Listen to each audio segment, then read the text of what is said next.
Hai Sobat Sukses, kembali ketemu dengan saya, Deddy Sidarta. Kali ini saya akan membahas pertanyaan soal rekening bank. Sebelum saya melanjutkan topik, saya pastikan kepada Anda, tonton video ini sampai habis, supaya Anda bisa tahu apa penjelasan saya secara detail, dan Anda ngerti teknik-teknik dalam perencanaan pajak Anda ke depan. Yuk, simak selengkapnya setelah yang satu ini.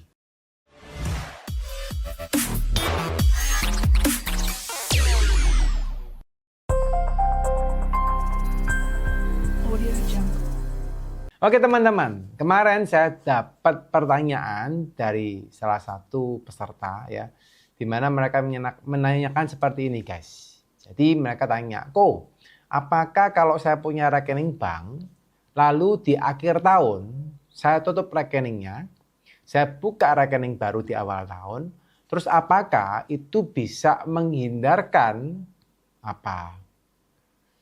informasi ya terkait dengan rekening bank saya terhadap perpajakan?" Jadi ceritanya ini beliau gitu ya, dia salah satu peserta itu ingin menutup rekening, membuka rekening baru dengan berharap bahwa rekening banknya tidak tertrack, tidak terdetek gitu ya oleh petugas pajak. Apakah itu memungkinkan? Nah, saya jawab apa adanya gitu ya, bahwa ya memungkinkan saja kalau seandainya memang itu Anda tutup gitu ya. Tidak langsung kelihatan, tapi apakah bisa di-track? Saya jawab bisa. Nah, memang itu salah satu hal yang mungkin common atau menjadi salah satu hal yang mungkin dilakukan oleh teman-teman yang di lapangan, di mana berusaha untuk menutupin terkait dengan mutasi atau rekening bank yang dimiliki. Dan memang kalau secara yang saya tahu ya, ketika kita melihat data di perpajakan atau misalnya kita minta data kepada petugas, mereka bisa melihatnya adalah rekening yang aktif. Rekening yang aktif adalah rekening yang ada isinya gitu ya. Kalau rekening sudah tutup ya berarti rekening tersebut nggak bisa dilihat lagi. Nah, cuma ini memang salah satu hal yang tidak dianggap benar. Dalam artian bukan berarti Anda menutup rekening, buka rekening lagi, itu menjadi hal yang baik untuk Anda. Kenapa? Karena sebenarnya di bank itu teman-teman, kalau Anda lihat di bank itu, mereka kan juga ada merekod, menyimpan data rekening Anda. Mungkin secara perpajakan tidak kelihatan semua, karena yang muncul kan mungkin hanya rekening bank yang bersaldo. Tapi kalau kita lihat secara histori, seharusnya data rekening Anda, apapun itu bisa dilihat. Ya. Jadi bukan berarti Anda menutup rekening terus menjadi solusi bahwa oh saya mau menghindari pajak Pak gitu ya. Terus saya harus menutup rekening, buka lagi, tutup rekening, buka lagi. Itu kan cara-cara yang lampau. Nah, kalau sekarang Anda perlu berkaca bahwa itu bukan satu hal yang cocok untuk Anda lakukan di saat ini. Apalagi kalau teman-teman melihat ya di era yang sekarang, nggak usah jauh-jauh lah. Sekarang Anda coba lihat di Cortex gitu ya. Di Cortex ini kondisinya apa? Anda kalau begitu masuk di Cortex, seharusnya Anda akan menemukan nomor rekening yang Anda miliki semua itu kelihatan. Ya, jadi pihak perpajakan akan dengan lebih gampang mengetahui bahwa Anda itu punya rekening namanya ini, nomor rekening bank ini, nomornya sekian dan sebagainya. Bahkan saldonya berapa mereka akan tahu. Nah, begitu mereka tahu teman-teman, misalnya ternyata kedetek nih Anda punya rekening lain yang kebetulan Anda lupa tutup misalnya. Ya namanya orang kan bisa juga Anda pas mungkin kelupaan gitu ya untuk melakukan itu. Nah, ternyata kerekod, centeng muncul angkanya. Ya. Nah, begitu muncul angkanya teman-teman, pajak akan lebih gampang meminta Anda mutasi yang bank ini boleh nggak ditunjukkan. Nah, ini salah satu hal yang perlu teman-teman perhatikan. Ya, jadi ini yang saya selalu dengar-dengar teman-teman, masih banyak teman-teman yang sampai saat ini ya, karena memang dilihat dari kondisi ya. Banyak yang berasa, Pak, saya ini bayar pajak buat apa gitu ya. Saya bayar pajak dikorupsi dan sebagainya. Nah, whatever itu teman-teman, kondisinya saya boleh sampaikan bahwa perpajakan ini adalah masuk ke dalam undang-undang. Ya, jadi Anda mau bayar atau Anda tidak mau bayar itu kembali ke kita masing-masing. Tapi yang Anda belum bayar, kalau seandainya Anda belum bayar benar nih ya, belum lapor benar nih ya, bayar Anda bisa ngatur sesuai dengan tax planning yang legal. Tapi kalau Anda lapor harus lapor, dan itu kewajiban. Anda nggak lapor. Nah, seandainya Anda dicek oleh pemeriksa, gitu ya, dan ternyata rekening Anda diminta, terus ternyata Anda misalnya ketahuan ada mutasi yang belum terlapor, itu dendanya sakit teman-teman. Ya, sakit sekali. Karena dendanya besar. Ya, sudah kena pajaknya besar, dendanya besar. Nah, ini kemarin saya sempat diminta untuk sharing, ya konsultasi dengan atau orangnya.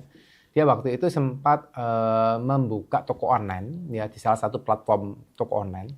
Dan kebetulan toko online tersebut kedetek. Jadi ceritanya dia itu nggak tahu kalau toko online tersebut dibuka, gitu ya. Atau data pajaknya diminta, gitu ya. Dan dia dikasih, gitu ya, data pajaknya.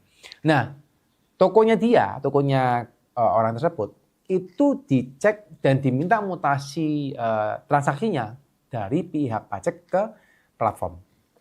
And then langsung ketahuan karena omsetnya gede, dia omsetnya sudah ratusan miliar. Nah, yang terjadi adalah apa? Si klien tersebut kan dia lapornya masih UMKM. Ya, jadi kan banyak juga, mungkin Anda juga sama.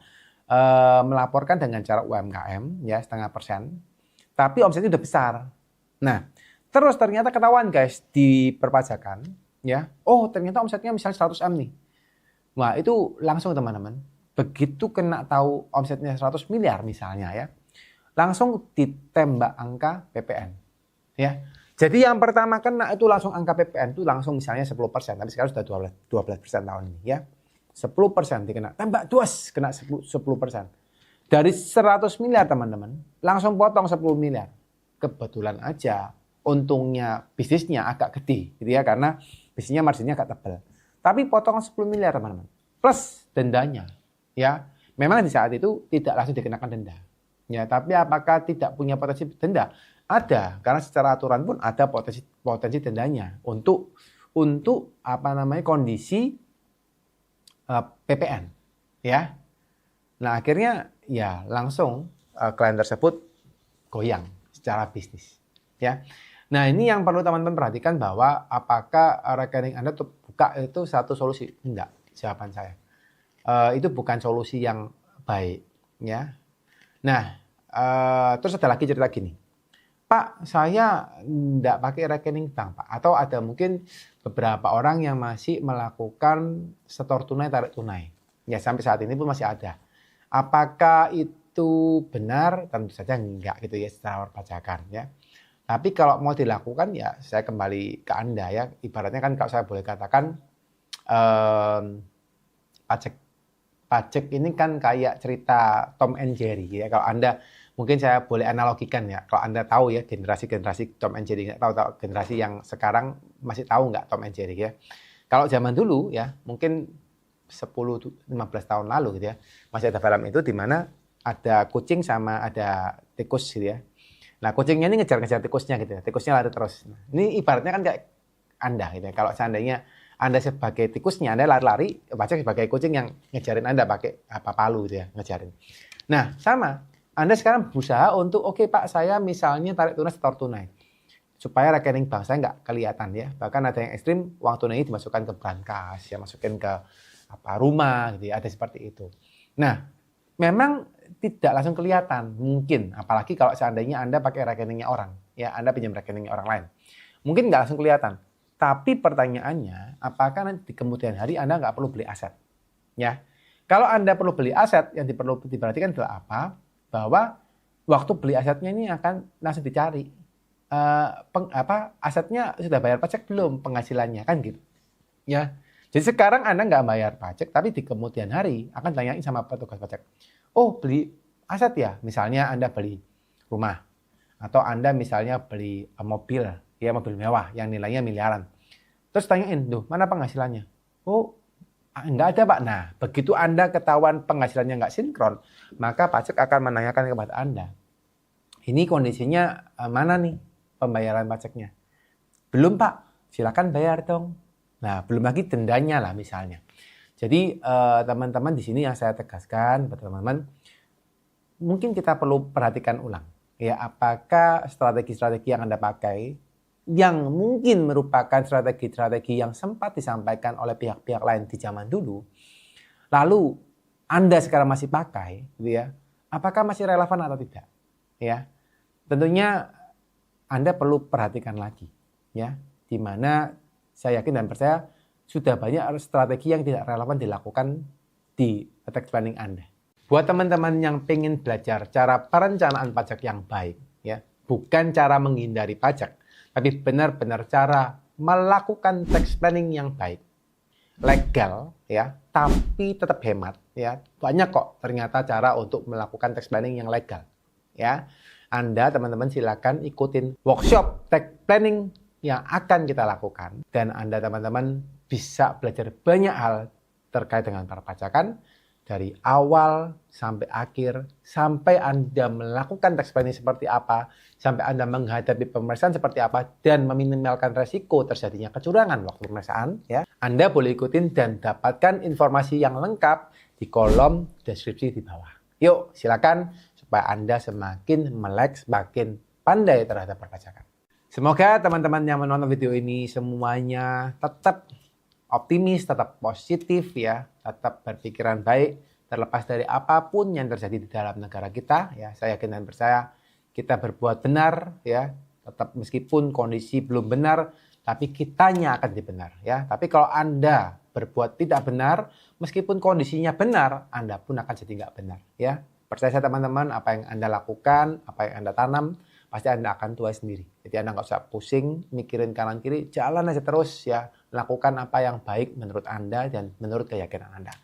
Buat teman-teman semua ya, silakan kalau merasa video ini bermanfaat, silakan di like, ya, subscribe dan share ke teman-teman yang lain supaya video ini dapat lebih banyak berkat buat banyak orang.